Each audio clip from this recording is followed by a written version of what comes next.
Alright, what we're going to do in this video is we're going to take a look at the two different timers that are presented in Chapter 7.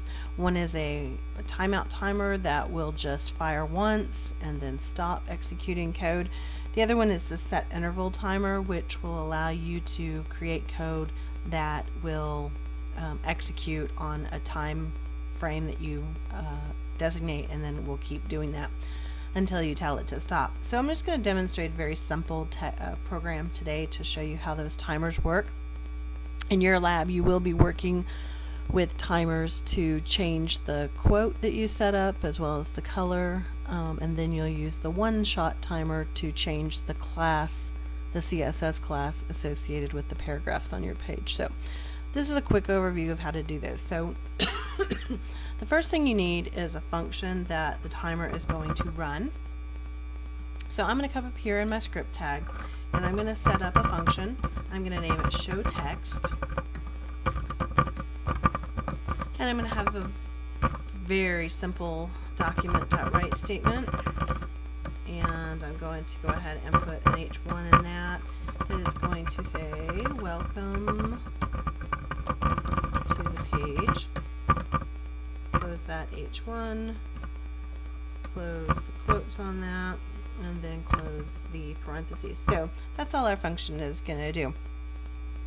And so what we're going to do is we are going to create a timer that is then going to count down, let's say 5 seconds, to show that output. So what we do, and this is going to be the timer that is a one-time timer.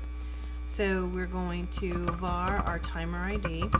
A lot of times you'll name it timer ID because if you ever want to stop it, you're going to need to know that what timer you're stopping, and so you would call it by the variable that you've set up. So I'm going to do set timeout.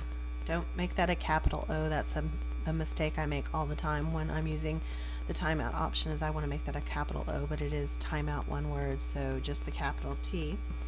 And in the parameters that you're going to send into this method, which is a method of the window, you're going to send in the name of the function that you're going to execute. Now this is a parameter, so this is not technically a function call. You're telling the set timeout method that you're going to, that the function that you want it to execute is show text.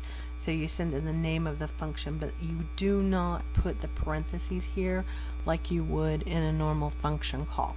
So then we're going to send in another parameter, and this parameter is going to tell it how long to count down, and it's going to do it in milliseconds, which is 1,000th of a second, not 1,000,000th of a second like it sounds.